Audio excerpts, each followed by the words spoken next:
आपल्याकडे अल्पभूधारक पाहिजे, भूमिहीन पाहिजे, दारिद्र्य रेषेच्या यादीखाली नंबर पाहिजे किंवा ग्रामपंचायतचा ठराव, अपत्य असल्याचं प्रमाणपत्र, अपत्य नसल्याचं प्रमाणपत्र, विहीर असल्या प्रमाणपत्र, असे वेगवेगळ्या प्रमाणपत्राचा बंच तयार होतो आणि नंतर मग सिलेक्शन होतं. सिलेक्शन कशा प्रकारे होतं, कोणत्या तरी एखाद्या मोठ्या माणसाच्या एखाद्या सोयऱ्याला प्रोजेक्ट दिला जातो. पण इथं फक्त 1,70,000 रुपये भरून आणि त्यांच्या ते योजना मिळवण्यासाठी त्यांना खर्च लागला.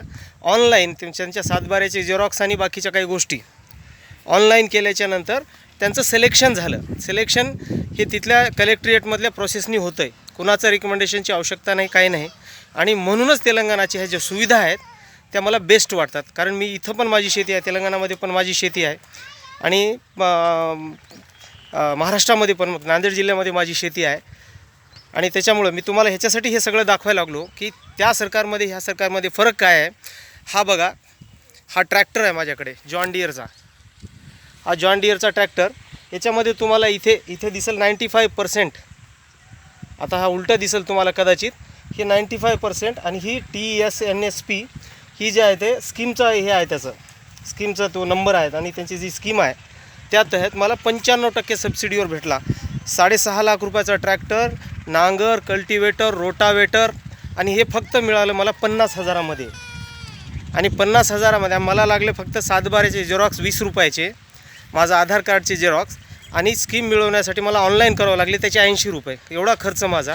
कुणालाच 1 रुपया द्यायची गरज पडली नाही, कुठल्या आमदाराची, कुठल्या खासदाराची, कुणाचीच आवश्यकता नाही. त्याच्यामुळं महाराष्ट्र सरकारने ह्या सगळ्या जर स्कीम लागू केल्या. आता जे सौर ऊर्जेचं तुम्ही पाठवलं त्याच्यामध्ये एक विशेष आहे की तो अधीक्षक अभियंता त्याचं सिलेक्शन करेल, मग त्याला आवडणाऱ्या व्यक्तीचं सिलेक्शन करेल आणि सर्वसामान्य ज्याला अत्यावश्यकता आहे त्या सौर ऊर्जेच्या ह्याची, त्याला मिळणार नाही. ही त्या गव्हर्नमेंटमध्ये आणि ह्या गव्हर्नमेंटमध्ये तफावत आहे. त्याच्यामुळे विकास हा असा झाला पाहिजे. तुम्हाला आणखी दाखवण्याचं मला इच्छा होत आहे. माझ्याकडे हे ड्रीप इरिगेशन आहे, हे विनामूल्य मिळालेलं आहे, विनामूल्य. आता माझ्या शेतामध्ये मी तुम्हाला फिरून दाखवतो आहे.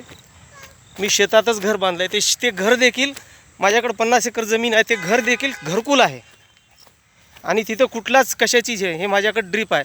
या ठिकाणी मी टरबूज लावलेलं आहे, टरबूज लावलं आहे आणि ही ड्रीप विनामूल्य 100% अनुदानावर मोफत, तुम्हाला कुठलंही रिकमेंडेशन न करता तुम्ही ऑनलाईन अर्ज भरला, तुम्हाला 100% तुमचा हे असेल तेवढे ठिबक सिंचन मिळून जाईल. एवढा फरक आहे. मी मोठेपणा म्हणून नाही सांगत, पण सरकारने असं काम केलं पाहिजे. आणि मग वेगवेगळ्या जातीपातीचं राजकारण करून ह्याच्यात काय मिळवतात हे लोक. शेतकऱ्यांचा विकास असा झाला पाहिजे. मी एक शेतकरी आहे म्हणून मी तुम्हाला अभिमानानं सांगतो.